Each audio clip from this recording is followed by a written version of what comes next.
Bueno, pues buenas tardes a todos los que os habéis conectado y también a los que en un futuro podréis ver estas presentaciones en la página web de la sociedad, de la Fundación, de la Fundación Reina Victoria Eugenia, que quedará también reflejado en en la web de la Fundación.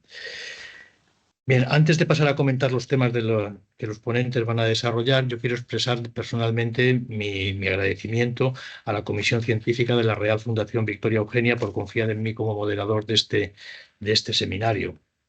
Y, por supuesto, ante todo, también agradecer a las dos ponentes por aceptar las dos propuestas a presentar. Espero que sean de interés a la audiencia y a las que insto también a participar lo más activamente posible una vez que acaben las presentaciones cada una de las ponentes. Las preguntas y comentarios en un seminario de estas características se consideran fundamentales para enriquecerlo y sobre todo para que todos podamos aprender de ellos. Recordar que las preguntas se pueden hacer en el chat perfectamente. Yo como moderador las iré recibiendo y las iré exponiendo para que se vayan contestando por parte de las ponentes. Por otro lado, también quiero agradecer a los patrocinadores que son de esta reunión. Fundamentalmente, bueno, fundamentalmente no, que son Otafarma, Roche, Takeda y Novo Nordisk. Entonces, a partir de aquí ya vamos a empezar con la parte importante de estas presentaciones. Me vais a permitir que haga un pequeño resumen de lo que se va a contar aquí en este seminario. Entonces, bueno, la primera presentación estará a cargo de la doctora Eva Mingot, del Hospital Virgen del Rocío de Sevilla. Su ponencia versará sobre la hemofilia A adquirida, centrándose en lo que puede suponer una urgencia en hematología. Y esta urgencia está definida por dos situaciones: la necesidad de un diagnóstico rápido y la consecuencia de la posibilidad de iniciar un tratamiento también que sea lo más eficaz y lo menos tóxico posible. La hemofilia adquirida, un poco centrándonos en dónde esas urgencias se pueden presentar, tiene dos picos de incidencia. Mujeres en edad fértil, en las que la forma habitual de presentación es como una hemorragia posparto, inmediata o incluso en un margen de 5 días posparto, es lo más habitual. Hemos tenido algún caso también de hemorragia en mujeres gestante. Y también el otro grupo de incidencia es en personas mayores de 65 años que empiezan con sangrados en forma de quimosis o hematomas que suelen tener otras patologías asociadas, enfermedades autoinmunes, cardiovasculares, neoplásicas, y que se pueden presentar como hemorragias agudas del tracto digestivo, sistema nervioso central o incluso un síndrome compartimental que puede requerir una cirugía urgente por compresión de vasos nerviosos y arteriales periféricos. Estas situaciones, que además son cada vez más frecuentes, se asocian con una mayor gravedad del sangrado debido a la gran cantidad de pacientes que toman medicación medicación antitrombótica y que presentan hemorragias graves al potenciarse el efecto de la anticoagulación con el autoanticuerpo contra el factor 8. Y quiero incidir especialmente en este último punto, ya que en muchos casos el paciente puede estar correctamente anticoagulado y, sin embargo, el paciente sangra, y las alteraciones de los resultados del laboratorio de hemostasia pueden no ser tomados en cuenta por considerar que están relacionados con la anticoagulación. Además, estos pacientes pluripatológicos suelen estar a cargo de otras especialidades médicas, y la experiencia de los grupos que han estudiado esta patología concluyen que el diagnóstico se puede tener un retraso diagnóstico tan importante, incluso hasta más allá de 2 semanas. Si bien, y quiero recalcar un poco la labor del hematólogo en estos casos, cuando interviene el hematólogo, o por lo menos en el grupo europeo llegamos a esa conclusión, el diagnóstico se hace en 24 y 48 horas. Por tanto, creo que el hematólogo juega una labor fundamental en el diagnóstico de esta enfermedad. Y, por supuesto, la importancia de que, al margen de que el paciente anticoagulado tenga un INR según lo que esperamos, o bien que esté con un anticoagulante de acción directa y unas alteraciones que esperamos, hay que tener mucha cautela en valorar el valor del tiempo de tromboplastina parcial activado. La segunda ponencia la presentará la doctora María Elsa López Ansoar, del Hospital Álvaro Cunqueiro de Vigo, que disertará sobre el síndrome del von Willebrand adquirido. Es una patología que, por su frecuencia, se puede considerar dentro del grupo de enfermedades raras. Sin embargo, en la literatura reciente se van describiendo nuevos casos asociados a diversas patologías. Hace unos 25 años ya se publicó la primera serie internacional del síndrome de von Willebrand adquirido. En 1998, además, un grupo japonés profundiza sobre el significado clínico de los inhibidores del factor von Willebrand en pacientes sin enfermedad de von Willebrand. Y el síndrome de von Willebrand adquirido se asocia a un buen número de enfermedades subyacentes y expresión hemorrágica, que nos pueden indicar la sospecha diagnóstica. Y muchas de esas patologías que se asocian a este síndrome son motivos de diagnóstico en hematología. gammapatías monoclonales de significado incierto, síndromes mieloproliferativos crónicos, especialmente la trombocitemia esencial, linfomas y también en pacientes controlados por anticoagulación por valvulopatías cardíacas. Recientemente se recogen nuevos casos en pacientes críticos que precisan dispositivos de asistencia ventricular o sistemas de oxigenación extracorpórea y que desarrollan un síndrome hemorrágico, sin perder la consideración de la asociación de angiodisplasias de colon que se asocian a estos pacientes cuya fisiopatología se asocia al efecto antiangiogénico del factor von Willebrand. Todas estas circunstancias precisan que sean valorados por hematólogos para conseguir un diagnóstico de certeza lo más rápido posible y aplicar el tratamiento adecuado. El diagnóstico en muchas ocasiones es complejo y en algunos casos porque no se piensa en esta enfermedad o porque los laboratorios de urgencia de la mayoría de los hospitales no disponen de la posibilidad de determinar la actividad del factor von Willebrand. Y respecto al tratamiento, hay un gran abanico de posibilidades dependiendo de la gravedad del sangrado, y al tratamiento hemostático hay que asociar exactamente igual el tratamiento inmunosupresor y dosis elevadas de inmunoglobulinas. Por la complejidad de ambas patologías, quiero expresar mi agradecimiento a Eva y a Elsa por su esfuerzo en ayudarnos a conocer mejor estas dos enfermedades y el mejor tratamiento para nuestros pacientes. Recordaros a toda la audiencia de participar en el chat y también que sepáis que va a quedar grabado en la web de la Real Fundación Victoria Eugenia.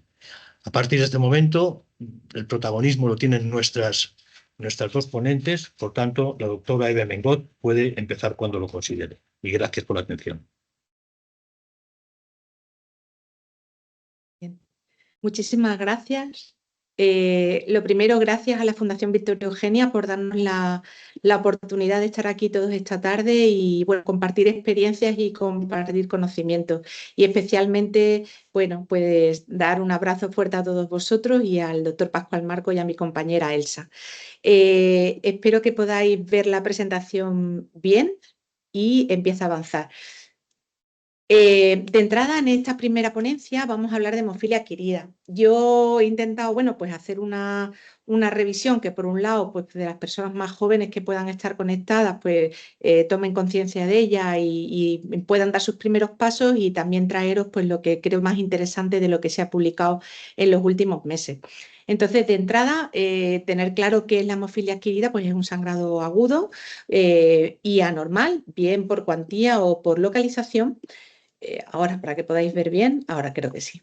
Por cuantía o por localización, o bien, como bien decía Pascual, un cambio en el perfil de sangrado, un paciente que está antiagregado o anticoagulado, que pueda tener un fenotipo hemorrágico más o menos leve de mucosas y de repente empieza a tener un cuadro de hemorragia que cambia por su localización, o imaginaros hematomas mucho más importantes de lo habitual o sangrados digestivos que antes no tenía, pues plantear que pueda tener asociado algún problema adquirido, como puede ser una hemofilia adquirida, que esté justificando la situación. Así que retomando, sangrado agudo con una gravedad y localización anormal y o cambio en el perfil de sangrado con un TPTA alargado que no esté justificado por ningún otro motivo y en un paciente en el que no haya antecedentes ni personales ni familiares de trastornos congénitos de la hemostasia. En cuanto a la epidemiología, voy a ir rápido porque Pascual lo ha centrado muy bien. Tenemos dos grupos de pacientes, uno mujeres alrededor de los 30 años, donde la hemofilia adquirida se contextualiza yo creo que bien, no solo en el posparto, sino al final del embarazo, y un segundo grupo de pacientes donde realmente no hay diferencias de sexo y son pacientes de mayor edad, a partir de los 65 años. La incidencia 1 a 6 casos por millones de habitantes y muy importante. Lo más frecuente de la hemofilia adquirida es que sean inhibidores frente al factor 8, pero no perdamos de vista que pueden ser anticuerpos contra cualquiera de los factores de la coagulación. Desde el punto de vista de presentación de sangrado, lo más frecuente es que tengamos una clínica de sangrado mucoso, de sangrado muscular y que necesiten tratamiento más de la mitad de los pacientes directamente desde el diagnóstico. Tratamiento hemostático, quiero decir, porque tratamiento inmunosupresor, lo veremos luego, yo sigo pensando que es importante intentarlo establecer desde el principio. En casi un 70-80% de los casos al debut, los pacientes presentan un sangrado grave o vital. Primeros conceptos importantes para ir introduciendo es la hemofilia adquirida es un cuadro clínico grave y me da igual que haya factor 8 residual detectable o no, que el título de inhibidor sea mayor o menor. Lo que hay que tener en cuenta es que estos pacientes sangran y sangran por igual y pueden tener complicaciones graves, independientemente de que el factor residual 8, vamos a centrarnos en la hemofilia adquirida, sea 0 o sea un 3%. Como podéis ver en la diapositiva, este es un trabajo del grupo alemán donde quedó patente que la incidencia de sangrados es la misma independientemente del título de inhibidor, independientemente del factor 8 residual que tenga el paciente, y que esta presencia de sangrados es mayor, es alta, mientras que los pacientes no lleguen a niveles de factor 8 por encima del 50%. Yo creo que este puede ser el dintel, sobre todo si tenemos que reintroducir anticoagulación, antiagregación y tener un margen de seguridad en los pacientes. Otro concepto importante, muy bien traído por Pascual, es el hecho importante del retraso en este tipo de pacientes para el diagnóstico. Fijaos que casi en un 80% de los casos el retraso es más allá de una semana. ¿Y qué implicación tiene esto para el paciente? Pues básicamente aquellos pacientes que tardan más de una semana en establecer el diagnóstico van a necesitar más días y más intensidad de tratamiento hemostático. Es decir, el sangrado es más difícil de controlar probablemente porque es mucho más grave. No tiene tanta implicación en cuanto a tiempo de remisión o posibles recaídas una vez iniciada la erradicación del inhibidor. ¿Cuáles son las posibles causas del retraso? Una, yo creo que el desconocimiento que existe sobre esta patología, y dos, bueno, pues que el 20% de nuestra población mayor de 65 años está antiagregada o anticoagulada y que se achaca muchas veces a esto el sangrado normal y tarda en llegarnos. En cuanto a etiopatología, sabemos que en el 50% de los casos la hemofilia adquirida va a estar relacionada con otras enfermedades. Lo más frecuente es que estemos en el contexto de patología autoinmune, que también tenemos patología neoplásica y aquí es mucho más frecuente en los tumores hematológicos, es decir, linfomas, mielomas, todo lo que tenga que ver con linfocito anormal, patología linfoide, y en segundo lugar ya tumores sólidos, sobre todo próstata, pulmón y colon. Otras circunstancias que lo condicionan, pues puede ser la toma de determinados fármacos, se ha descrito pues con penicilina, con levodopa, con fludarabina, etcétera. Y también en este margen tenemos las infecciones y bueno, se ha descrito también en cuadros de patología dermatológica. Es muy poco frecuente en los niños. Yo creo que es muy importante para la hemofilia adquirida que los hematólogos seamos generosos y que no nos cansemos de intentar compartir que ante determinadas circunstancias tú a lo mejor no eres capaz de ponerle el nombre a una patología, pero sí tienes que identificar que esa patología tiene que estar revisada por un hematólogo que sepa de hemostasia. Entonces, ¿en qué situaciones tenemos que transmitir que a nuestros compañeros de otras especialidades que nos consulten? Pues básicamente cuando haya un TP y un TPTA largos que estén injustificados. Por otro lado, en un paciente que de repente empiezan a aparecer una clínica hemorrágica de hematomas extensos, no traumáticos, cuando hay un perfil en el fenotipo hemorrágico de pacientes antiagregados o anticoagulados, cuando aparecen hematomas en localizaciones que no son las habituales o cuando hay un sangrado que no responde a medidas habituales. Ese tiene que ser el mantra a repetir en nuestros compañeros para que realmente urgenciólogos, intensivistas, internistas, ginecólogos, oncólogos piensen en una hemofilia adquirida. El causante de esa hemofilia adquirida son autoanticuerpos que se desarrollan contra cualquiera de los factores de la coagulación y bien o bloquean su función o aceleran su aclaramiento. Aquellos en los que se bloquea función los podremos detectar por técnicas Bethesda, normales y corrientes del laboratorio, pero aquellos en los que lo que hay es un aclaramiento son mucho más difíciles de identificar y necesitan normalmente estudios de ELISA que no tenemos disponibles en la mayoría de los laboratorios. Así que si lo que sí tiene que prevalecer es la sospecha clínica y si la tenemos, pues contactar con un servicio de referencia para que enfoque adecuadamente el estudio y la identificación de estos autoanticuerpos. Normalmente son IgGs y lo más frecuente es que sea IgG1 y IgG4. Se pueden dirigir contra cualquiera de los dominios de la molécula del factor 8 en caso de que sea una hemofilia adquirida A, siendo más frecuente el IgG1 se dirija contra el dominio A2 y el IgG4 se dirija contra el dominio miedos. En cuanto a el perfil de sangrado, sabemos que es un perfil de sangrado de hemostasia primaria. No podemos definir todavía muy bien por qué, no se comporta como las típicas coagulopatías, donde predomina sobre todo los sangrados articulares, pero tiene un perfil de sangrado más cercano quizás al Willebrand, del que luego hablará Elsa, que a la propia hemofilia congénita. Y se caracteriza por tener una cinética llamada de tipo 2. La mayoría de los inhibidores de la hemofilia adquirida no son saturables y por tanto puede ser que una molécula de factor 8 no esté bloqueada por un solo autoanticuerpo, con lo cual el hecho de que realmente encontremos niveles de factor 8 de un 2, de un 3, de un 5% residual en una hemofilia adquirida no quiere decir que ese factor 8 esté realmente funcionando, porque el inhibidor no es saturable y no quiere decir que este factor 8 esté disponible. Desde el punto de vista del laboratorio, es relativamente simple, lo que hay que hacer es pensar en ella. Tendríamos un alargamiento del TPTA en el que realizamos un test de mezcla incubado 2 horas a 37 grados, porque estos inhibidores son temperatura y tiempo dependientes. Son test de mezcla que no corrigen, podemos utilizar los mismos márgenes de ratio que en el estudio del anticoagulante lúpico. Si confirmamos que no se produce una recuperación de este alargamiento del TPTA, dosificar factores y una vez que sepamos cuál es el factor deficiente, medir el título de inhibidor a través de unidades Bethesda. Es también importante caer en la cuenta que muchas veces en la hemofilia adquirida tú dosificas los factores y el que está especialmente bajo suele ser el factor 8 porque es contra el que va dirigido el inhibidor, pero tener en cuenta que los factores son un conjunto de proteínas que necesitamos todas y que se miden de alguna manera de forma indirecta a través del TPTA.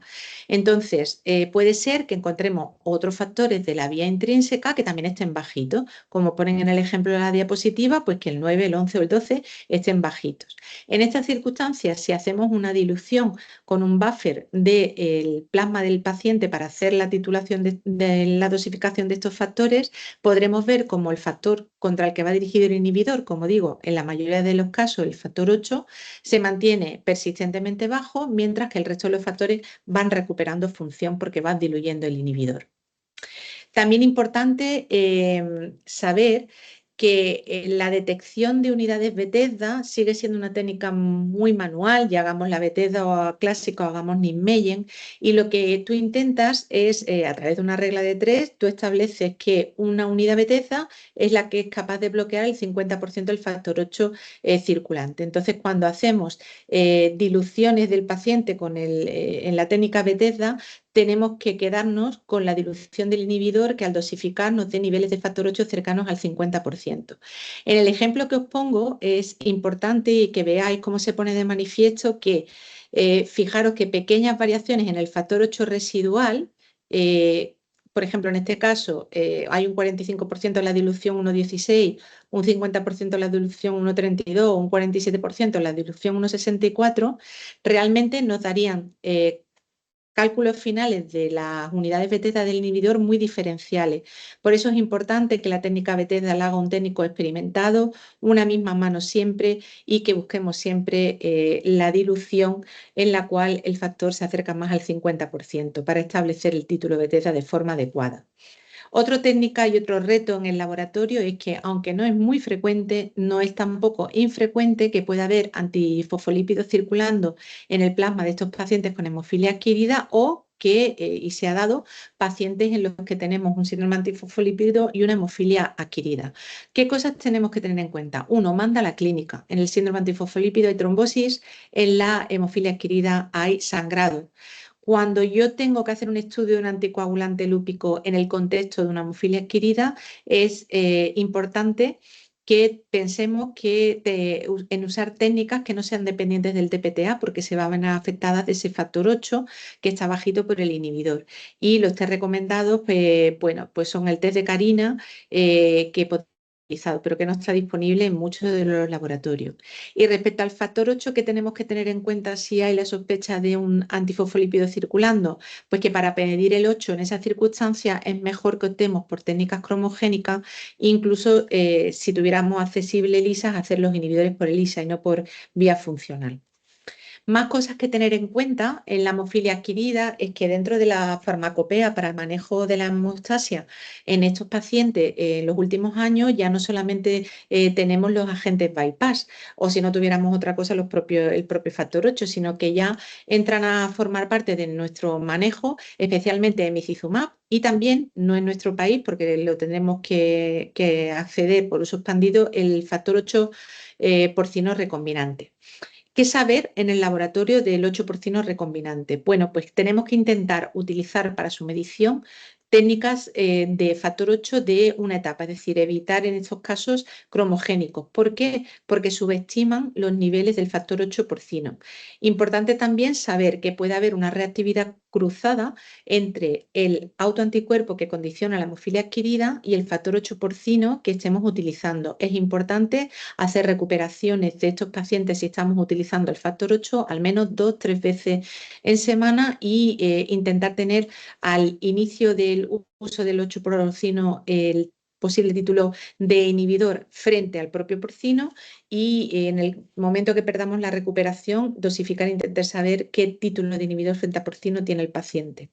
En cuanto a emicizumab, tener en cuenta que necesitamos reactivos de origen bovino para poder hacer la cuantificación por técnica cromogénica de los niveles de factor 8 si estamos tratando al paciente además con emicizumab. En cuanto a otras pruebas complementarias, bueno, hemos dicho 50% de los pacientes van a tener una patología de base.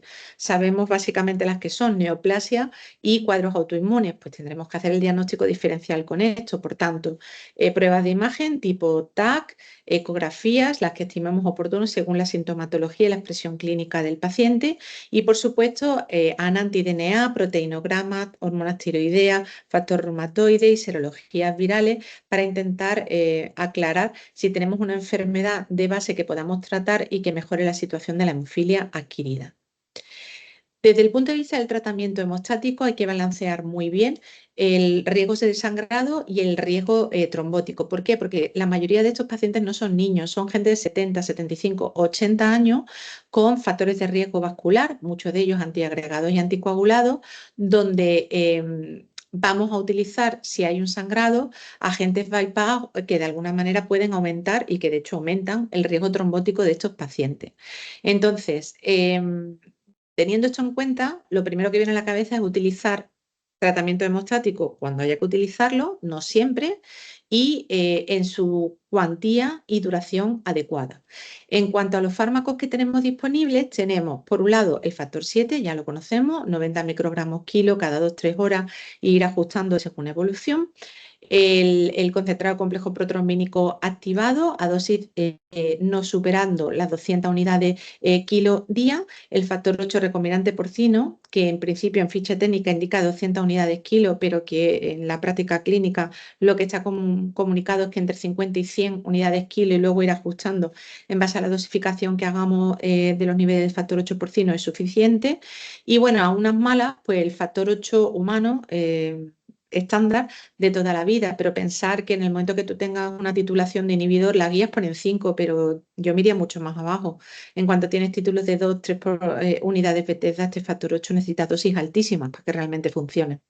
Entonces hay que tratar solo si hay un sangrado severo o si el paciente tiene que ir a cirugía o hay una caída en los niveles de hemoglobina que puedan condicionar la morbilidad del paciente y utilizar o seleccionar el fármaco en base al riesgo vascular del paciente, que de entrada es menor sobre todo con el porcino, la disponibilidad que tengamos, la respuesta previa del paciente, porque sabemos que hay pacientes que responden muy bien al concentrado complejo protrombínico activado y otros que responden mejor al 7, y la experiencia del propio hospital y del clínico que está en contacto con el paciente.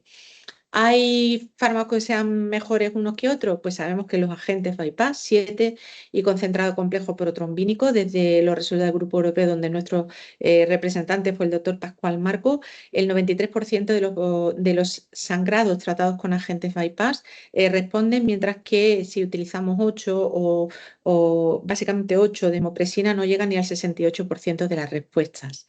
Y desde el punto de vista del perfil tromboembólico, la incidencia de cuadros tromboembólicos en estos pacientes durante el tratamiento hemostático, como veis en la diapositiva, está cercano a un 3%. Este no es el perfil de la congénita, así que hay que ser muy prudentes y estos cuadros trombóticos fueron eminentemente arteriales y se produjeron, como digo, en pacientes tratados con agentes bypass. ¿Cuándo y hasta cuándo tratar desde el punto de vista hemostático?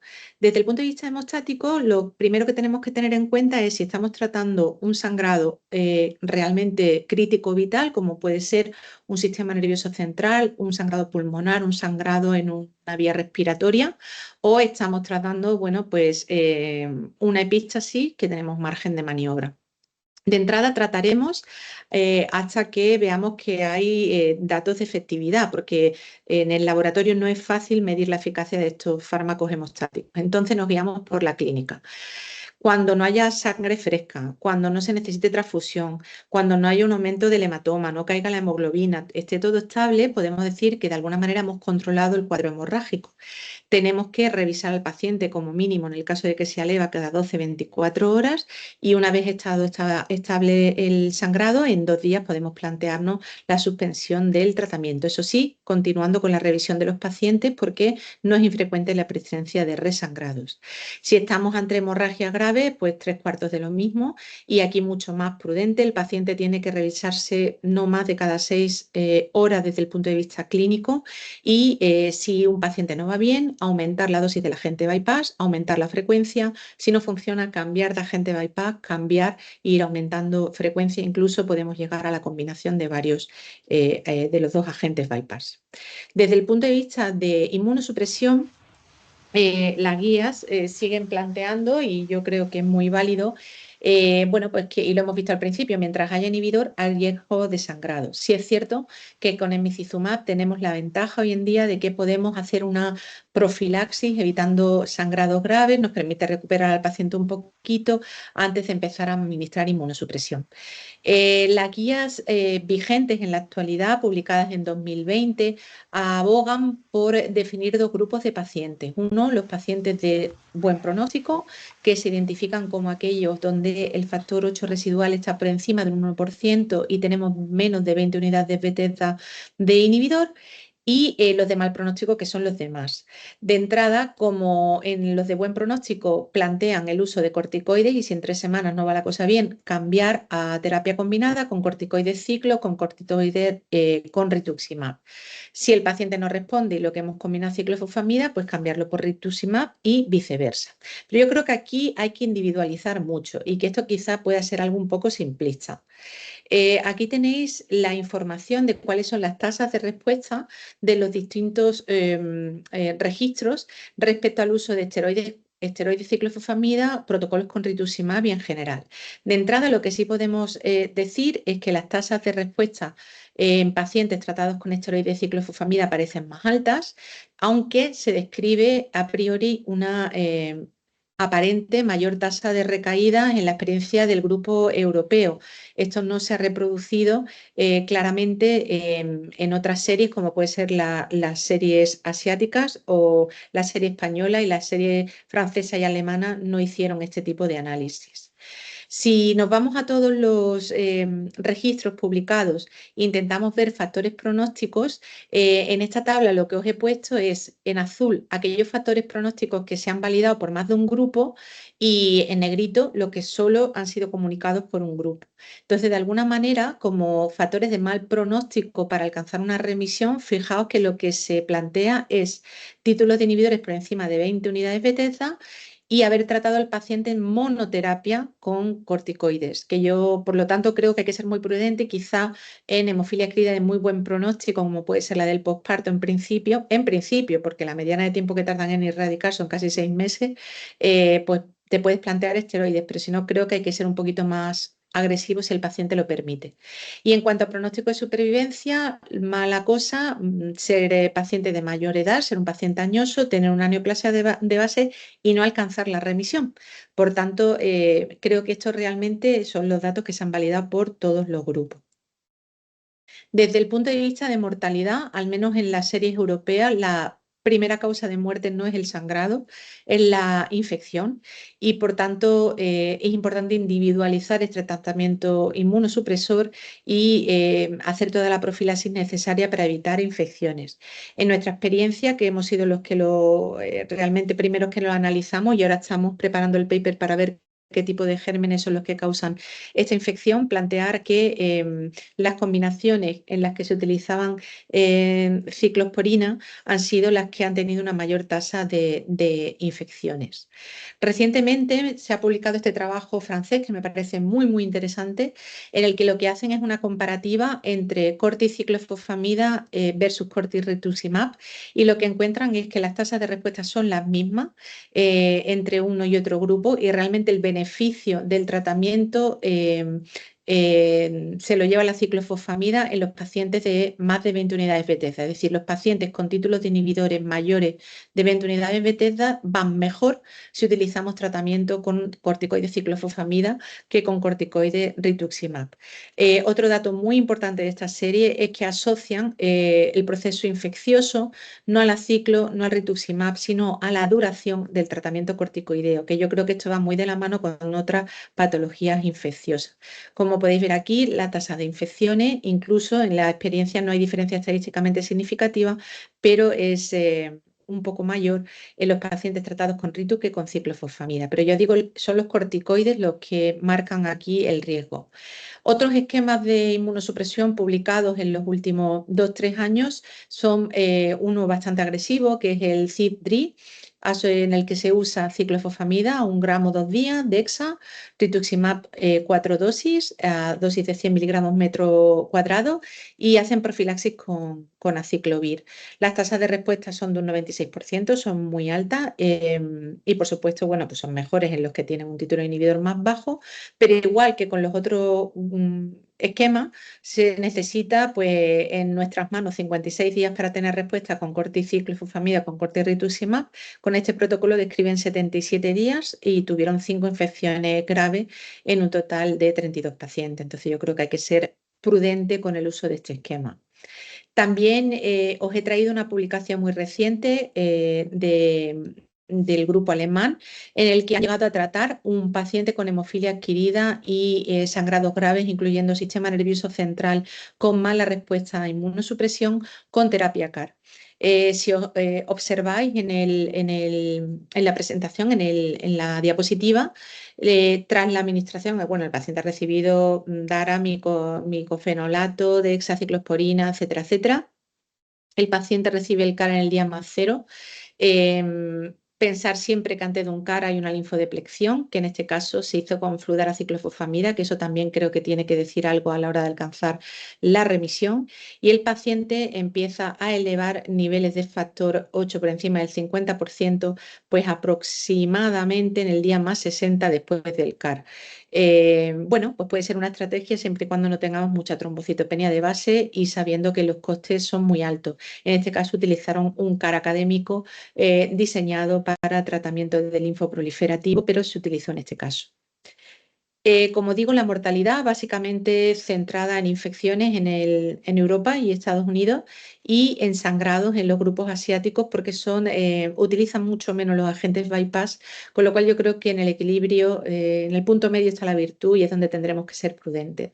No olvidar la profilaxis para neumocistis en todos los pacientes que vayan a estar más de 8 semanas con corticoides, que son prácticamente todos, y por supuesto en aquellos mayores de 65 años con enfermedad pulmonar y el uso concomitante de la prednisona con otro agente inmunosupresor, ciclosporina o rituximab. Es decir, hay que hacer profilaxis al menos de neumocistis en pacientes con hemofilia adquirida. Y en pacientes mayores de 50 años que han tenido antecedentes de herpes virus, igualmente hacer profilaxis con aciclovir. Y respecto a la reactivación de una posible hepatitis B, bueno, intentar saber cuál es la característica serológica del paciente por si tenemos que utilizar una profilaxis en aquellos pacientes que tengan un antígeno positivo. En cuanto a osteoporosis, lo mismo, en mujeres mayores de 50 años y en varones mayores, en mujeres posmenopáusicas y varones mayores de 50 años, o en varones y mujeres menores de 50 años, pero que ya tengan una osteopenia previa, no olvidar todo lo que es la profilaxis de osteoporosis con vitamina D y calcio durante el tratamiento con corticoides de la hemofilia adquirida. Y llegando ya a lo que es la profilaxis y el gran debate bueno, yo creo que no es debate, es una realidad, el emicizumab ha venido a cambiar el perfil de riesgo hemorrágico de estos pacientes porque de alguna manera nos permiten hacer una profilaxis, igual que ocurre en la hemofilia congénita con y sin inhibidor. Ahora bien, ¿cómo y de qué manera usarlo? Bueno, pues hay distintos planteamientos. Por un lado, tenemos que, pues, os traigo este trabajo del grupo asiático en el que realmente ellos sí abogan por la inmunosupresión asociada al emicizumab y lo que sí le permite es realizar la inmunosupresión en unas condiciones mucho mejores de morbilidad que pueda tener el paciente. Y lo que sí está claro, como ven en las diapositivas, es que se reduce prácticamente a cero los sangrados en estos pacientes, que eso es, bueno, un logro enorme. Importante también, esto es del grupo alemán, pues como digo, poner de manifiesto la reducción de los sangrados, una mejor performance del paciente y por tanto unas mejores condiciones clínicas para utilizar o no esa inmunosupresión. Yo pienso que la inmunosupresión, si debemos intentarla, emicizumab no deja de ser un fármaco muy caro y esto es una patología tratable. Desde el punto de vista del seguimiento de estos pacientes, tener en cuenta que el 75% de los eventos adversos ocurren en los 3 primeros meses del diagnóstico y la mortalidad en los 2 primeros meses. Entonces, son pacientes a monitorizar muy, muy de cerca, prácticamente semana a semana, hasta que hacen la erradicación del inhibidor. Bueno, lo que está claro es que tenemos que intentar optimizar lo que tenemos, preveniendo sangrados, haciendo una atención de urgencias rápida en estos pacientes. Una vez que ya tenemos hecho el diagnóstico, darles prioridad en los servicios de urgencia, un manejo adecuado del dolor y de las comorbilidades para evitar bueno, pues, pacientes que pierdan masa muscular por los corticoides, riesgo de trombosis o hemorragia y ayudarles muy mucho a mantener el autocuidado y a reconocer sangrados para hacer prevención de hemorragias graves. Dentro del grupo andaluz, de alguna manera aquí les presento lo que consideramos que puede ser una buena práctica, que es que bueno, en todos nuestros centros estamos interconectados, en cada provincia hay al menos 1 o 2 hospitales de referencia que pueden ser el título inhibidor y hacer el factor 8, con lo cual todo el mundo tiene muy claro cuál es el circuito por el cual poder hacer el estudio de una hemofilia adquirida en un despistaje rápido. Creo que otra cosa importante es que los hematólogos que manejan el laboratorio de coagulación son los mismos que ven a los pacientes y es importante también que, bueno, proporcionamos informes, incluso si el paciente vive muy lejos, una dosis de agente bypass para que si hay un sangrado grave se pueda administrar y luego desplazar al paciente al hospital de referencia. Y lo más importante de todo, al menos en mi opinión, es ayudar al paciente a reconocer sangrado, a autocuidarse. Esto es una hemofilia adquirida, no congénita y no saben cómo vivir con el sangrado hasta que no les enseñemos.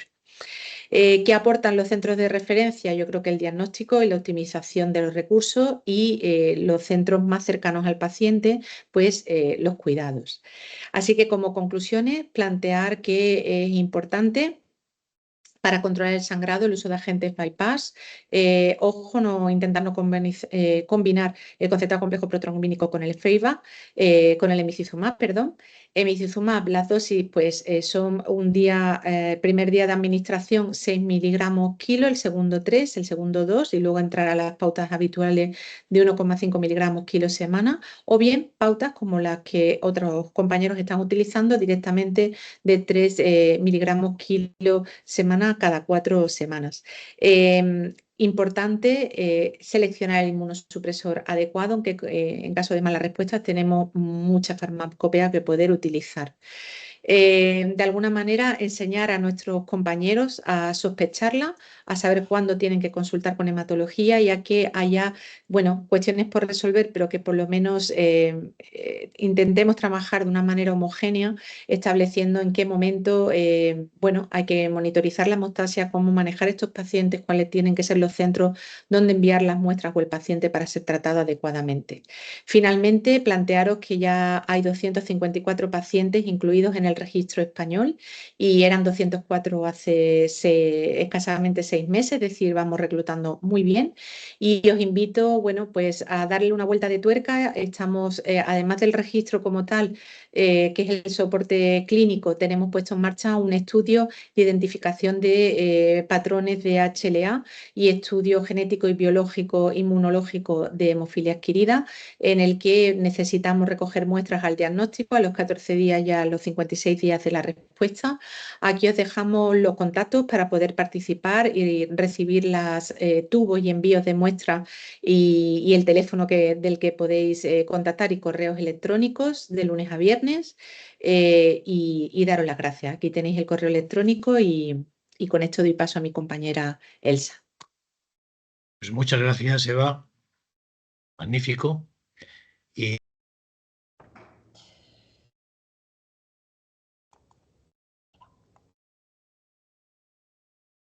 no te escuchamos, Pascual. sí, No. se había cerrado el micro. Perdón. Bueno, pues ahora ya da entrada a Elsa. Elsa trabaja en el Hospital de Vigo, en Álvaro Cunqueiro, y todo el tiempo para que necesites dentro de un orden. Muchas gracias, Elsa. Muchas gracias. Ya.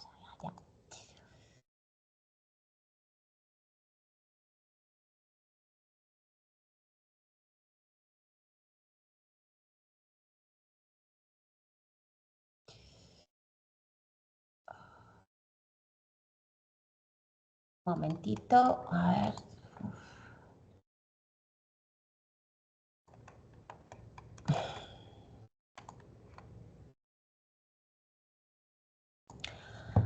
Bueno, aquí vamos.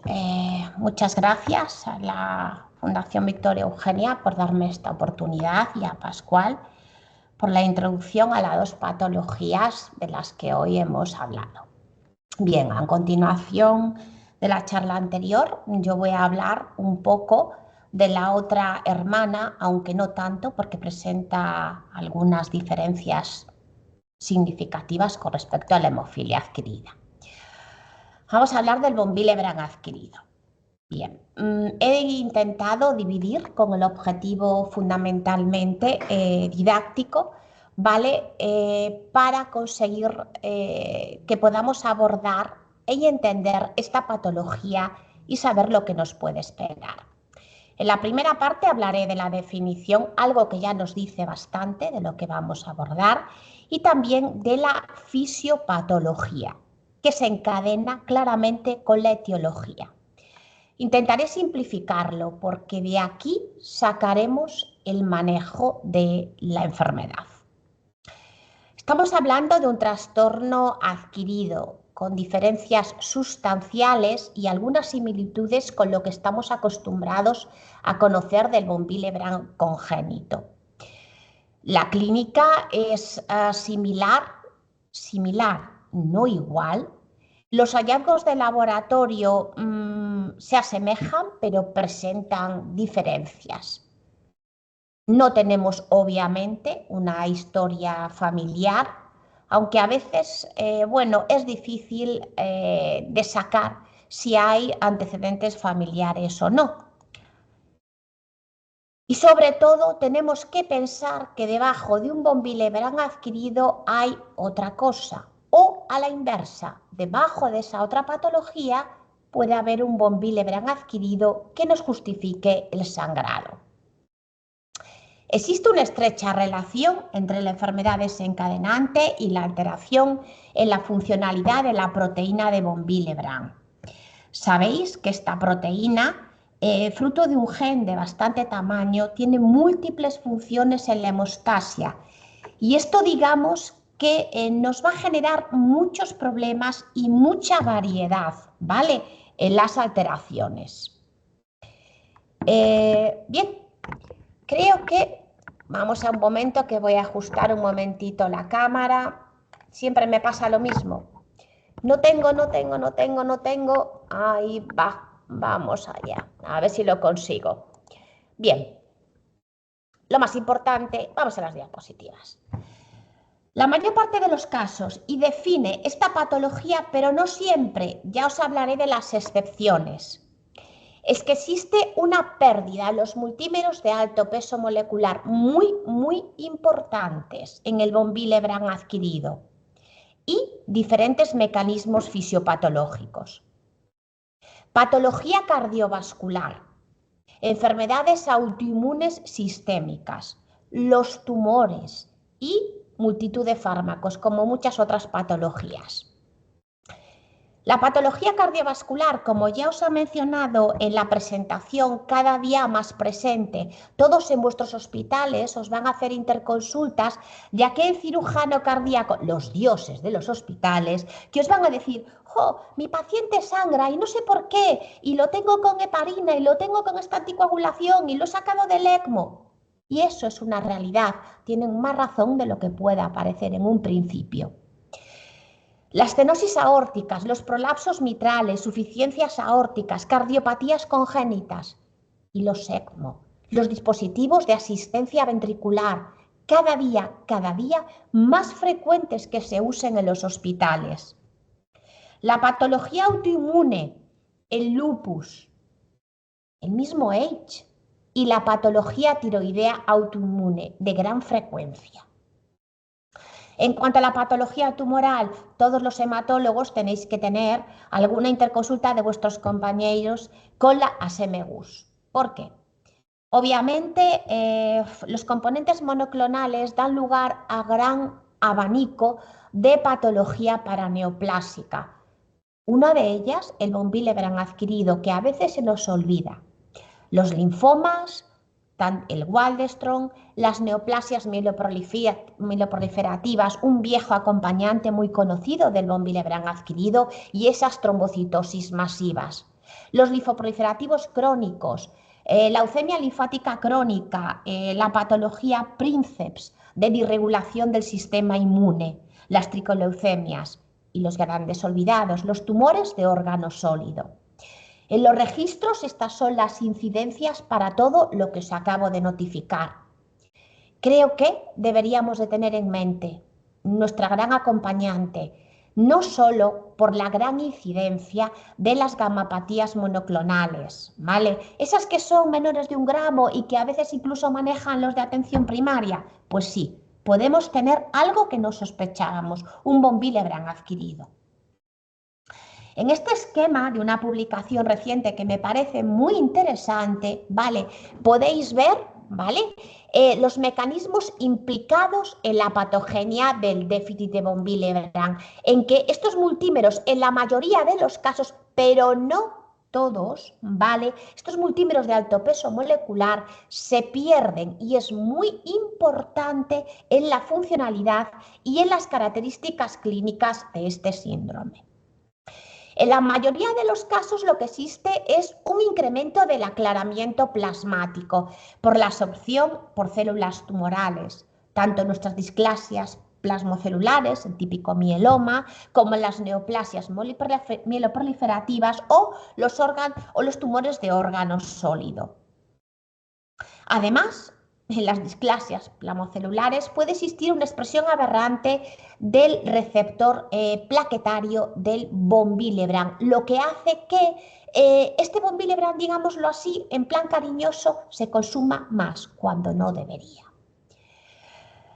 Otra posibilidad, bien, pues de una forma un cierto similar a la anterior patología, pueden existir anticuerpos, efectivamente, que se unan selectivamente a los multímeros de alto peso molecular. Otra vez las gamapatías monoclonales, esa gran compañera nuestra, las enfermedades autoinmunes y los síndromes linfoproliferativos.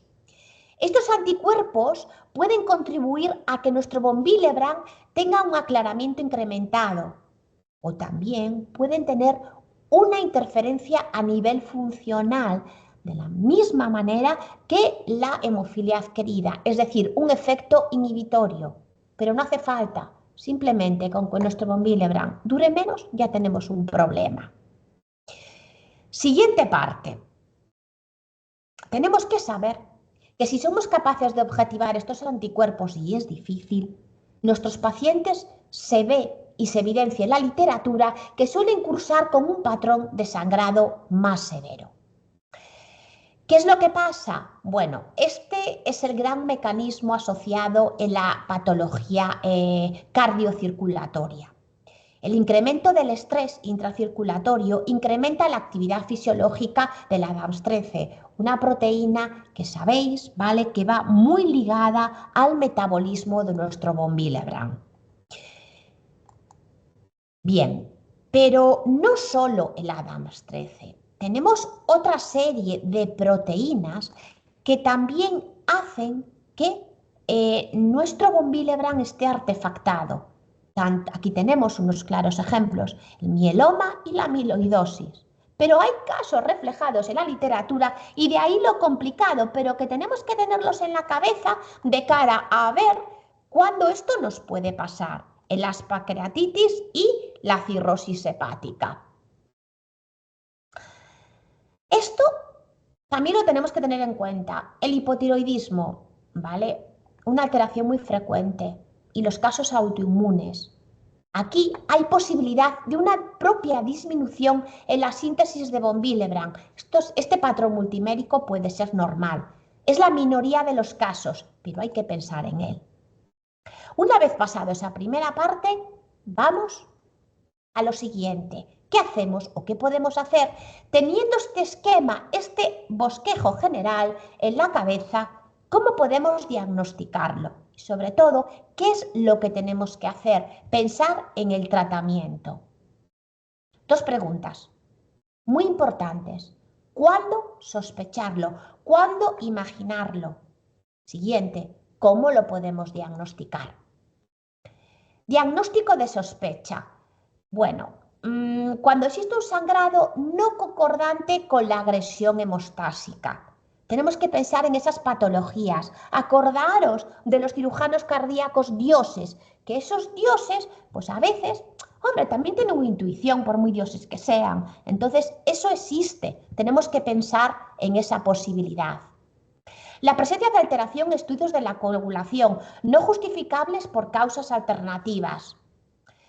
Incluso tenemos que pensar en este von Willebrand adquirido en nuestra población mayor, nuestra población anticoagulada. Una vez que nos dicen, es que sangra demasiado, no todo se debe a la anticoagulación, me da igual que sea un anticoagulante oral de nueva generación o el consabido antivitamina K.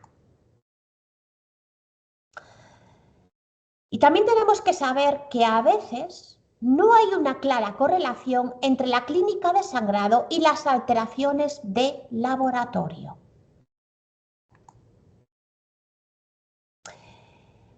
Bien, podemos decir, o es lo clásico, que existe cierta similitud por esta pérdida de los multímeros de alto peso molecular con el conocido ya subtipo 2A de tipo congénito. Pero no siempre es así. Esto nos da ya una idea. ¿Qué podemos hacer? Bien. Pensar que el von Willebrand adquirido puede existir, sospecharlo, hacer un diagnóstico con nuestro cribado general en el laboratorio. Pensar que lo más lógico es que tenga una similitud con el subtipo 2. Pensar en hacer un patrón multimérico con el descenso de los multímeros de alto peso molecular. No siempre es así, pero la gran mayoría de los casos es así. Test básicos de toda la vida y los test de potencial utilidad. Como siempre, pues nuestro antígeno, nuestro funcionalismo plaquetario, Cohen, nuestro cofactor de ristocetina. El antígeno puede estar moderadamente bajo, ¿vale? O incluso normal, pero sí que hay una alteración funcional. Pensar en un tipo 2, fundamentalmente en un tipo 2. No siempre con el patrón 2A, pero es lo primero que tenéis que tener en la cabeza. ¿Que existe posibilidad, como buen von Willebrand, de descenso del factor 8? Sí.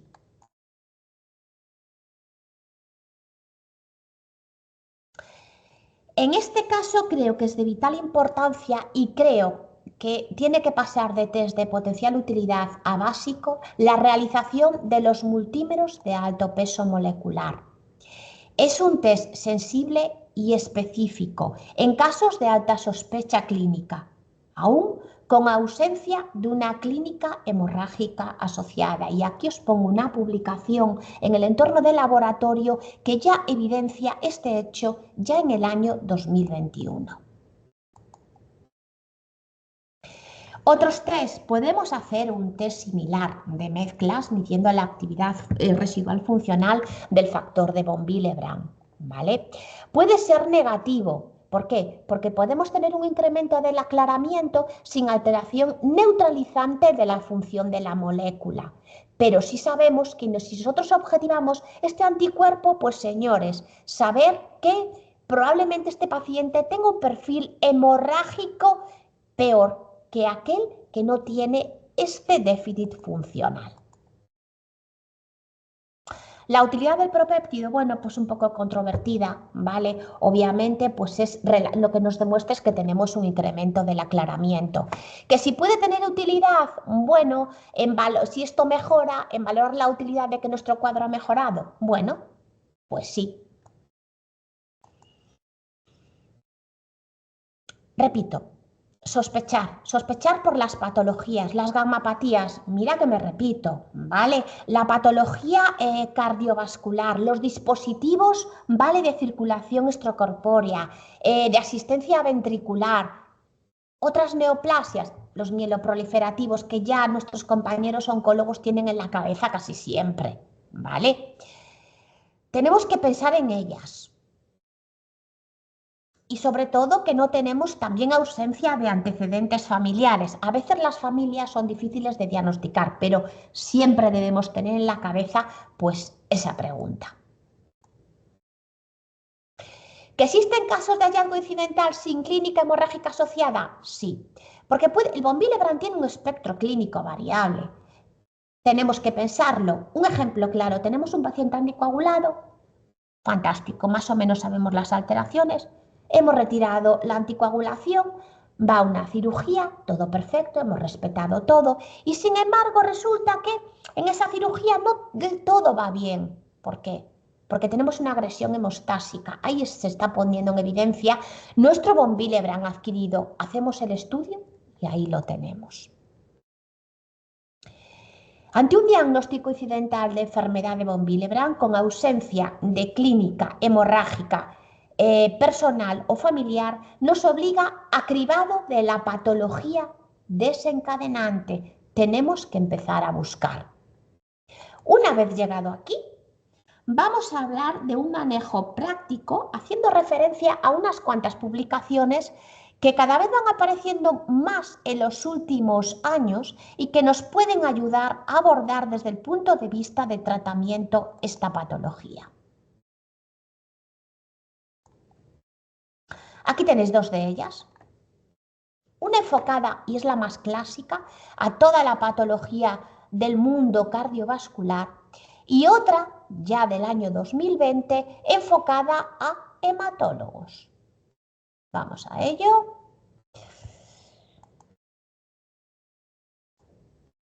Bien.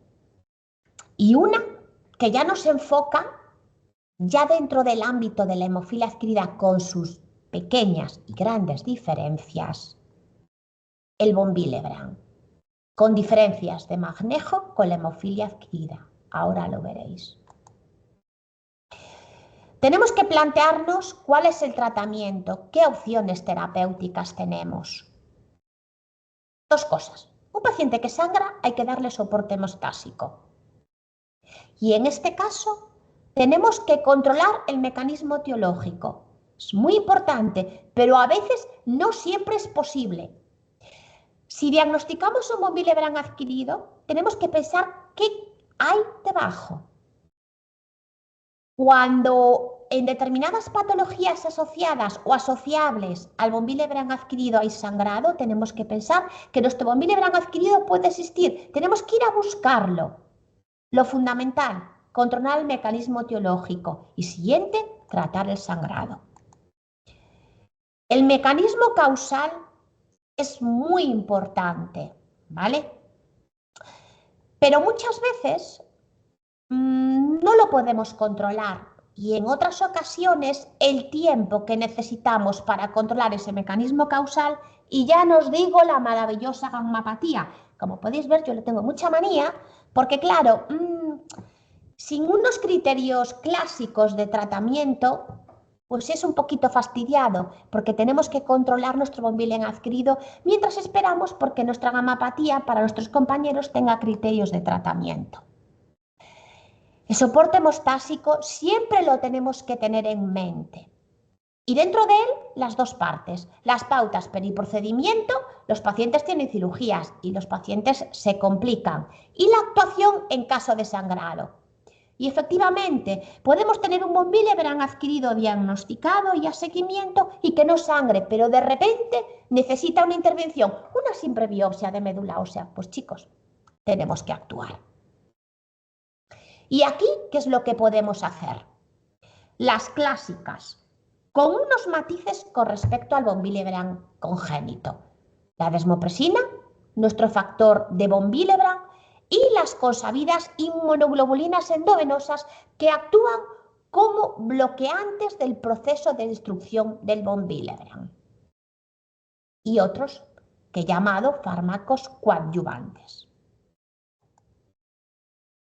La desmopresina, bueno, la podemos valorar en procedimientos de bajo riesgo hemorrágico. La dosis clásica, que ya conocéis, pero es importante y más en una patología que, repito, lo que tenemos es un aclaramiento disminuido, o digámoslo así, una vida media de nuestro von Willebrand disminuido, tenemos que tener un test de respuesta previa. Sobre todo, y quizás de más relevancia incluso que el von Willebrand genético. El factor de von Willebrand, bien. La dosis la vamos a adaptar, como siempre, al riesgo hemorrágico de nuestro paciente, al sangrado o al procedimiento, para las dos situaciones. Prueba farmacocinética previa, muy importante, ¿vale? Lo podemos hacer con una dosis estándar de 50 unidades por kilo de peso, ¿vale? Tenemos que medir, ¿vale? A los 30, a la hora, a las 2 horas, a las 4 horas, y yo pienso que hay que llegar hasta las 8 horas. La vida nos puede sorprender, ¿vale? En función de eso, ¿vale? Nosotros sabremos cuándo y cómo y hasta cuándo podemos tirar de este recurso terapéutico. El apoyo de las inmunoglobulinas están ahí, en este caso, para ayudarnos a que este factor trabaje mejor. Y sí, tenemos que pensar que hay ocasiones en que tenemos que asociarlos. Hay que adaptar la dosis al riesgo hemorrágico del procedimiento, a la clínica hemorrágica, ¿vale? Y hay que controlar los niveles aportados de factor 8 en pacientes con niveles disminuidos, y tampoco deberíamos de pasarnos del aporte de factor 8. Y en este caso creo que también es de relevancia, no solo en el von Willebrand congénito, sino en el adquirido, porque nos encontramos con pacientes, y sabéis que la hemostasia es una balanza, en que tenemos que jugar con las dos partes. Vamos a volver un momentito. Aquí reflejo un artículo, ¿vale?, en que nos hablan, y ya me ha parecido interesante, de la utilidad del von Willebrand recombinante, y creo que vamos a hablar de los dos campos, de un von Willebrand con multímeros de muy alto peso molecular y con el aporte de un von Willebrand de origen congénito.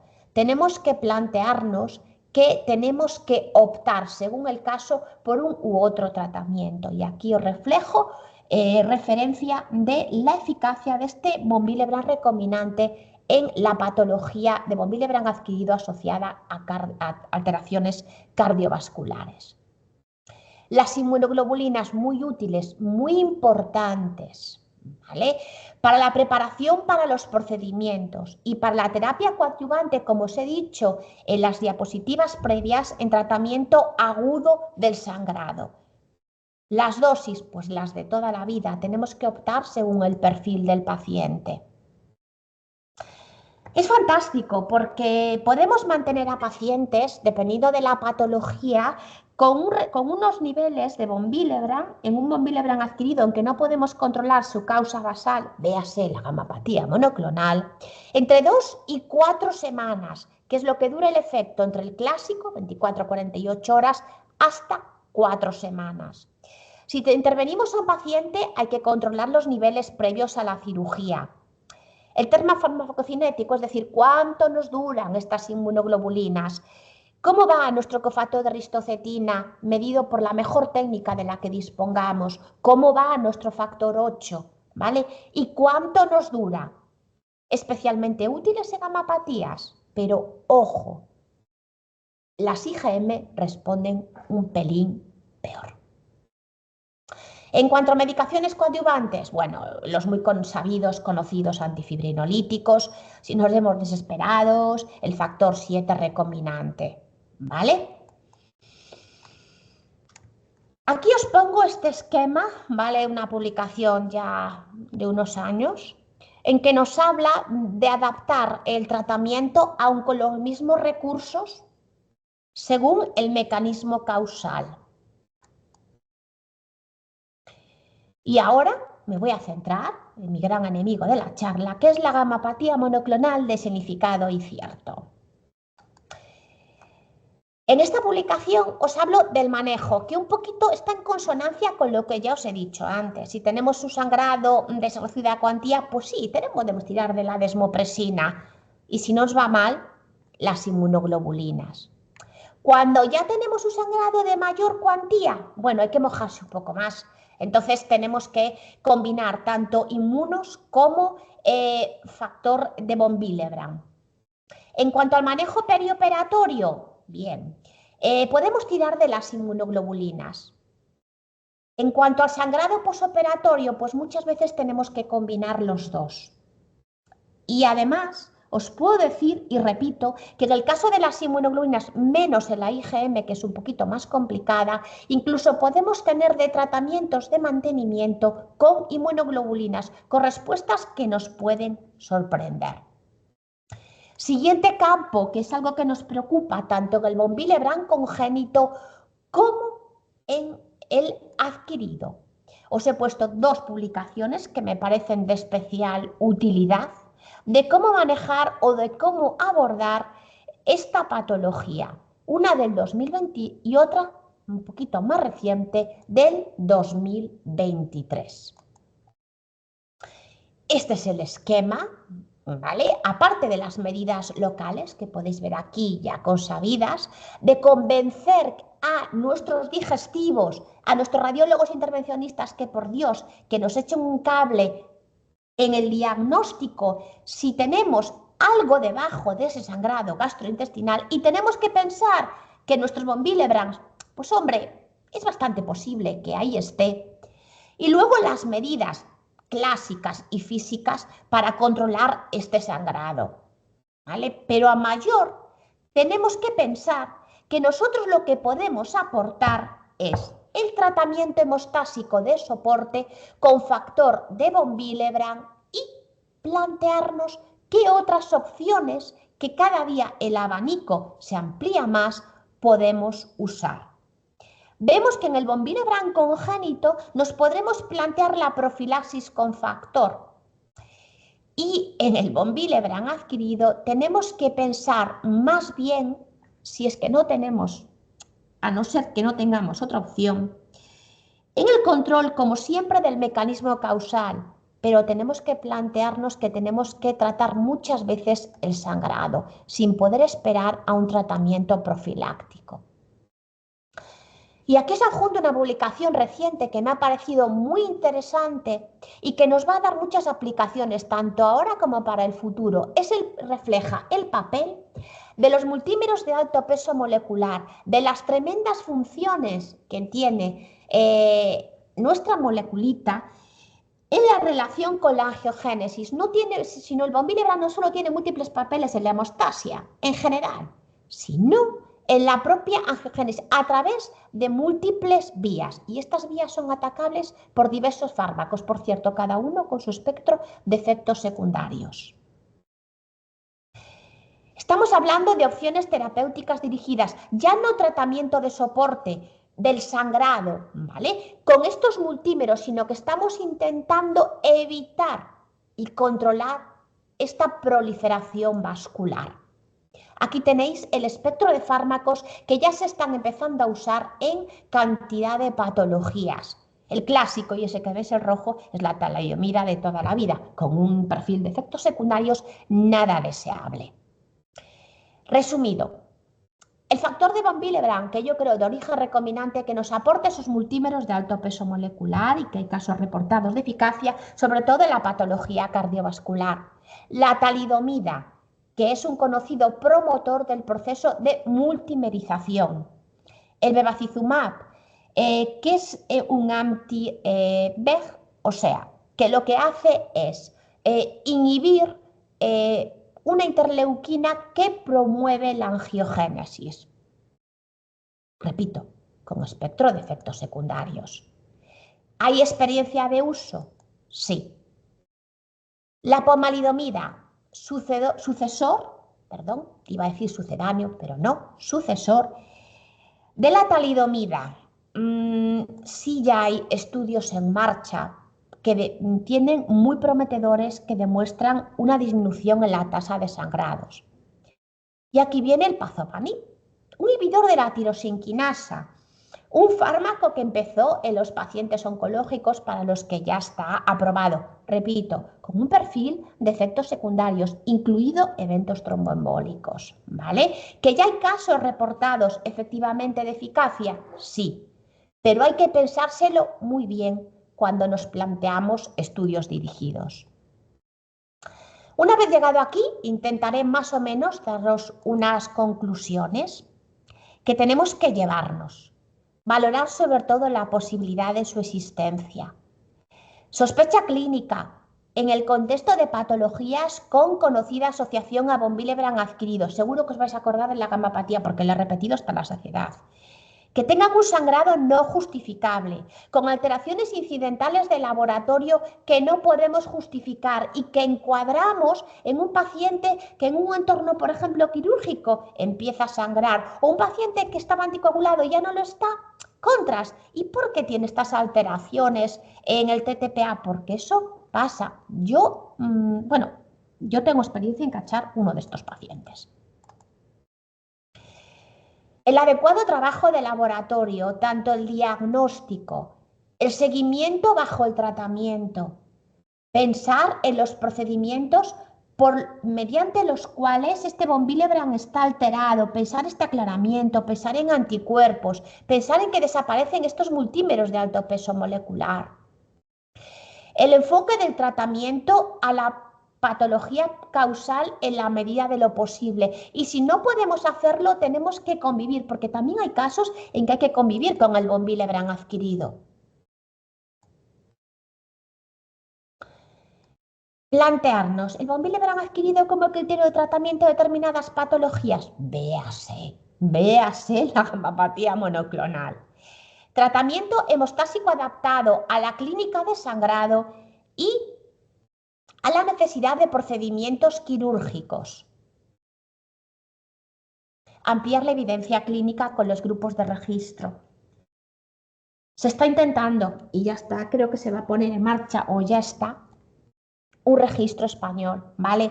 Del síndrome de von Willebrand adquirido, que creo que va a ser importante empezar, y ya tenemos un claro ejemplo de muchísimo trabajo, ya de un recorrido con la hemofilia adquirida.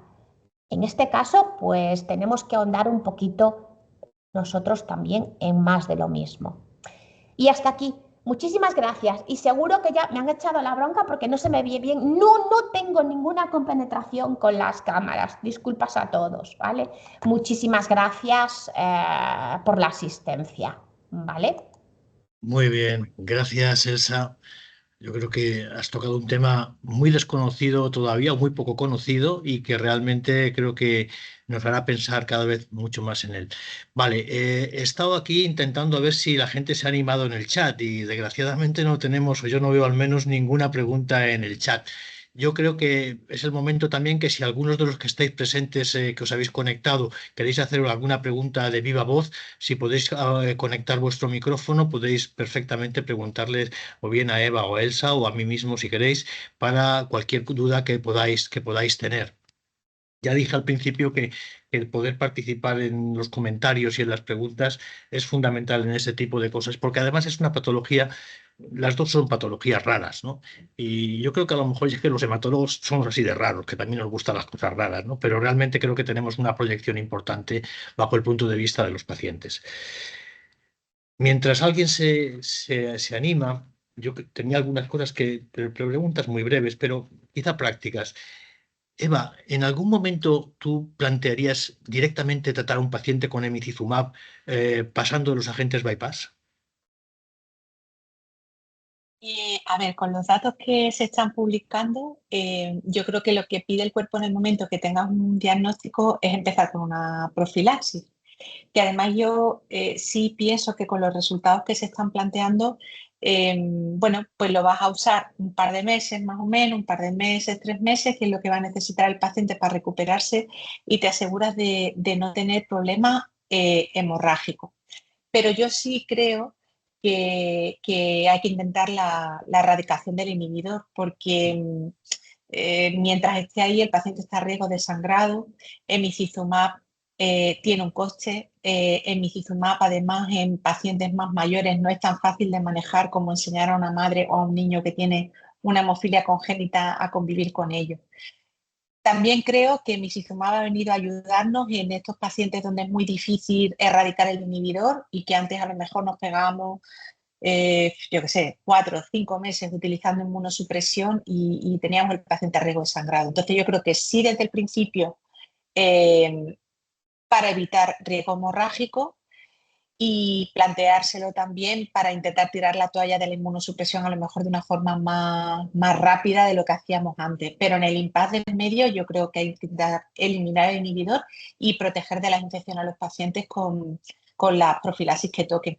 Porque ya os digo, el trabajo este de los franceses tiene muchos pacientes, está muy bien hecho y no se infectan más los de ciclofosfamida oral. Es el Claro. corticoide el que la lía. Es muy curioso, ¿eh? Porque qué frustración como médicos, a mí me ha quedado con algunos pacientes que los metes en remisión y se te mueren de una neumonía. Esto es verdaderamente terrible, ¿no? Y hay que tenerlo muy, muy, muy presente, ¿no? Los alemanes en realidad lo que quisieron hacer con el estudio de emicizumab fue ver si podían, controlando la hemostasia de manera rápida, retrasar la inmunosupresión, a ver si así de esa manera el paciente podía tener mejores opciones futuras en cuanto al riesgo infeccioso, ¿no? Que es un poco lo que realmente acaba llevándose a muchos pacientes por delante, porque pocos pacientes se nos mueren por un sangrado en A general. nosotros poco, Pascual, pero en la zona de Asia sí, precisamente porque yo creo que no utilizan los agentes bypass con la celeridad que lo hacemos nosotros. Yo lo que sí creo es que si se va a hacer una inmunosupresión hay que proteger al paciente y espero que en breve tengamos ya el paper que lo mandamos al americano el año pasado y ya tenerlo escrito con la descripción de los gérmenes que al menos han afectado a nuestros pacientes y la mayoría no tenía profilaxis. Entonces yo creo que eso es lo que tenemos que aprender a manejar. Muy bien, pues yo creo que además tengo que decir que el grupo de hemofilia adquirida en España está funcionando muy bien. Han salido ya varias publicaciones muy interesantes y es el momento de agradecer no solamente a ti, Eva, como coordinadora del grupo, sino también de agradecer a todos los que han participado aportando casos. Y bueno, aunque en el grupo de la próxima reunión que haya de los grupos de trabajo de la Sociedad Española de Trombosis y Hemostasia se va a tocar este tema, vamos a seguir insistiendo en la importancia de participar en este nuevo proyecto que se ha anunciado para la identificación del inhibidor, sistemas HLA, alteraciones genéticas, etcétera. Bueno, yo creo que se han tocado muchos temas, quizá nos hemos pasado de tiempo y eso también es malo porque la audiencia se cansa. Yo quiero comentar dos cositas para Elsa también, y es que creo que Elsa ha sido muy insistente en las asociaciones del factor von Willebrand adquirido, o sea, la enfermedad de von Willebrand adquirida o síndrome de von Willebrand adquirido y la patología subyacentes. Es evidente que a los compañeros de clínica les vamos a complicar la vida con el tema de las gamapatías monoclonales, pero es una realidad. O sea, sobre todo por lo menos que no nos extrañe que un paciente con una gamapatía monoclonal de pronto empiece a sangrar cuando antes no tenía ningún problema y no lo hemos anticoagulado ni le hemos hecho nada absolutamente que pueda estar en ello. En el tema del diagnóstico, ahí podemos tener un problema. Por ejemplo, la medición del factor 8, ¿le darías importancia? Yo sí lo haría. Yo actúo en el perfil de cribado. Cuando ya lo empiezas a sospechar, yo le pido como si estuviera en un congénito y sí le doy importancia. Es más, no quiero pasarme con el aporte cuando yo les pongo tratamiento. Por eso incido tanto, porque nuestro perfil de pacientes tienen unas comorbilidades previas. Me he explicado, es que no es un paciente, el perfil no es el mismo que un congénito. Sí, yo sí lo haría. Para mí Bien. es importante. Fíjate qué diagnóstico diferencial se nos puede plantear entre un paciente que tiene un síndrome hemorrágico, que quizá en el von Willebrand adquirido pueda ser más mucoso que muscular, pero Sí, a ver más mucoso. ahí, ¿qué nos podemos ahí plantear en un momento determinado? ¿Estamos ante un von Willebrand adquirido? ¿Estamos ante una hemofilia adquirida? Cuidado, ¿eh? Esto tiene su complejidad y hay Mm, que pensar en todas estas cosas. Yo creo que eso es importante. Otra cosa así muy breve. ¿El riesgo de trombosis es parecido a lo que puede ocurrir con los pacientes de hemofilia adquirida? Que a veces tienes que decir, cuidado, hay que parar el carro porque de pronto el factor 8 empieza a subirte porque la inmunosupresión empieza a ser eficaz y de pronto te encuentras con niveles de factor 8 de un 120, 130%, es cuestión de sí hay 3-4 riesgo días. de trombosis y tú tienes que jugar con la balanza, por eso me da miedo, por eso, a ver, yo creo que tienes que individualizar, por eso hablo del tratamiento hemostásico solo con algo. Si Bien. puede aportar factor de von Willebrand únicamente, yo estaría encantada. No me quiero jugar con el 8. Tú date cuenta, cuando tienes un paciente en la REA, y yo hablo, a ver, ¿qué pasa? Que yo, bueno, es mi forma coloquial de hablar, mis compañeros me conocen constantemente. Cuando tienes un paciente en la REA o en la UCI, son cuadros inflamatorios per se. El factor 8 funciona como reactante de fase aguda. Lo vas a tener elevado. Te puede artefactar incluso el diagnóstico de tu von Willebrand adquirido cuando tú lo sospechas. Son cuadros proinflamatorios con los que te estás manejando. Y es más, asegúrate de cómo manejan la medicación anticoagulante, que ellos mismos, porque te puedo asegurar cuando utilizan un ECMO lo tienen en la cabeza, porque ya te lo sueltan directamente. Tienes que saber en qué condiciones haces el diagnóstico, cómo sacan la muestra, porque ahí está lo fastidiado. El 8 es un gran artefacto y te puede artefactar tu TTPA, por supuesto que puede hacerlo, ¿vale? Y repito, muchas veces yo hago el análisis y bueno, el espectro que uso, yo les hago tromboelastografía a estos pacientes, yo hago ¿por qué? Porque me pongo en su lugar y en el campo que yo tengo. No sé si me he explicado. Sí, sí, sí. Entonces, es complicado, ¿eh? Es complicado. Primero tienes que pensarlo y luego planteártelo. No es lo mismo eso, que es diferente. Por eso puse esos dos artículos, que una cosa es el paciente con patología cardiovascular y luego está el paciente, digamos, oncológico, que es lo que nosotros realmente es nuestro grueso. No es lo mismo. No es lo mismo que tú manejes una gamapatía de nuestros compañeros y razona con nuestros compañeros. Esto es otra. Y su gamapatía, o un tumor, yo que sé, un mieloproliferativo, que un paciente que tiene otro entorno, como puede ser patología cardiovascular. No es lo mismo. Yo creo que además es que hay aquí una serie de temas que hay que tener en cuenta, ¿no? Fíjate que has hablado de una serie de técnicas que desafortunadamente no están frecuentes en muchos hospitales, ¿no?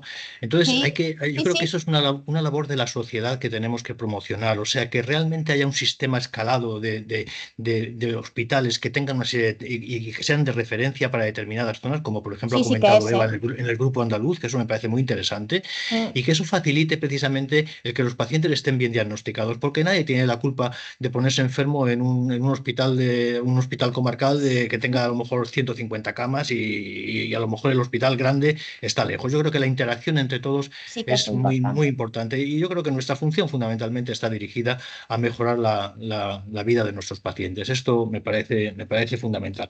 Celebro que ya se esté hablando del registro español del síndrome de von Willebrand adquirido, porque yo te lo iba a decir. Entonces, esto es verdaderamente importante, Perdón, ¿no? Muy bien, ya. esto sería un gran logro. Y yo creo que colaborar tiene razón, es muy importante y aunque pacientes estén en otro centro, pues aunque cueste, yo creo que simplemente es eso, colaborar y que seamos un todo, ¿sabes? Cada uno aportando lo suyo y ya está. Muy bien. Es mi Bueno, idea. pues veo que el chat sigue sin animarse. En cualquier caso, yo quiero felicitaros a las dos Disculpa, por... Sí, disculpa, perdón. Pascual. Sí que hay dos preguntas en el chat Ay, pues no las de veo. de la doctora Nieves Alonso, que bueno, Pues os felicita a los tres lo primero, y para Eva, ¿qué experiencia tiene con EMI bueno, en hemofilia A? Y después para Elsa, si ha administrado factor von Willebrand recombinante en algún paciente con von Willebrand adquirido y sangrado en paciente en ESMO. vale, Eva, cuando quieras. Vale, pues yo personalmente he tratado 2 pacientes y estos pacientes, bueno, como primero le tengo que pedir a farmacia que me lo concedan y esto suele ser unos días, pues yo he empezado con una pauta muy parecida a la de la congénita. Yo no he utilizado la pauta de saturación de los alemanes de los 6 miligramos, luego 3, luego 2, sino que he empezado con la pauta de la congénita, entre otras cosas también porque yo aquí sí creo que las dosis tienen que ser semanales, entre otras cosas porque el factor 8 cuando empieza a remontar, remonta muy rápido. Entonces, aunque no va a interaccionar con el emicizumab y el riesgo de trombosis no aumenta, pero tampoco hay necesidad de poner tratamiento más de la cuenta. Entonces, he utilizado la pauta semanal de 3,3 y luego pasarla al miligramo, 1,5 miligramos kilo semana. Y ha ido muy bien, ¿eh? No han vuelto a sangrar. Gracias. Elsa, Elsa, Perdón. Elsa, sí, ¿puedes contestar la pregunta de la doctora Alonso, por favor? Sí, podría repetir, es que, perdón, me acaban de hacer una llamada del hospital. ¿Me podría repetir la pregunta, por favor? Es que tuve que salir un momentito. Sí, te la leo. Que Ha se ha administrado... usado... Perdón. Sí, lee Sí, tú sí. si quieres, Eva. Por el von Willebrand adquirido y el factor recombinante. Sí, Sí, esa era la lo estoy pregunta. intentando. Esa es mi expresión como la canción. Lo estoy intentando arduamente con la dirección de mi hospital. Pero Vale, arduamente. es muy complicado conseguirlo. Yo he participado Es en muy complicado un ensayo conseguirlo. clínico y después de que un paciente tuvo unos resultados excelentes, además tenía este era un congénito con una angiodisplasia de colon sangrando, tener que transfundirlo, ha sido realmente fabuloso, ¿no? Pero realmente en España es que ni siquiera tenemos opción de precio, o sea, sería hacer No, no tiene una precio posibilidad de reembolso. un caso concreto y esto es muy, muy, muy difícil, sí. Sí, yo lo estoy intentando y tuve que por eso lo digo, pero tuve que solucionarme con el plasmático y yo estoy cansada de medir niveles de factor 8. Es que además el entorno es completamente diferente. Es diferente porque, repito, si tú tienes un paciente cardiológico y tienes que aguantar a los cirujanos cardíacos y anestesistas encima, la vida cambia, ¿eh? La vida cambia. En un congénito puedes irte resolviendo poco a poco, pero lo otro es diferente. En Y yo resumen, lo estoy intentando arduamente, pero es difícil. No tiene precio reembolso. En resumen, Elsa, estos dioses de la cirugía tendrían que consultar con los hematólogos del oráculo de Delfos. Sí.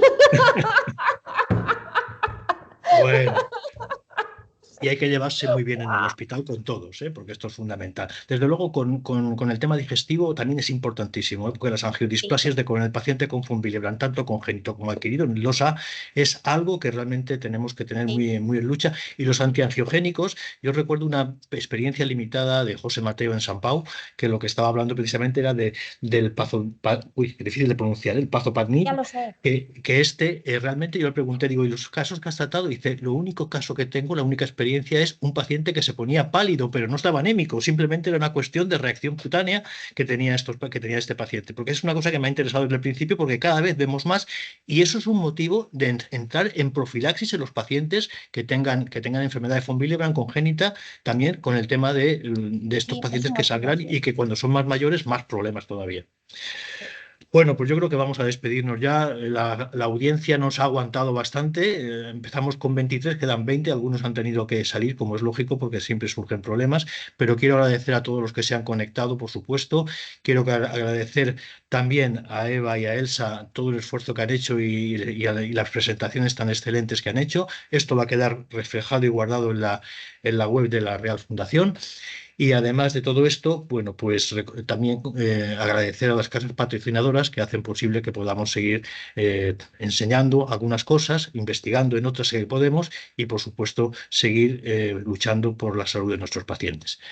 Muchísimas gracias y hasta otra ocasión. Y gracias también, por supuesto, a Pilar y a Ángel por su apoyo. Muchísimas gracias. Un beso a todos. Hasta la próxima. Adiós. Un abrazo fuerte. Adiós, adiós.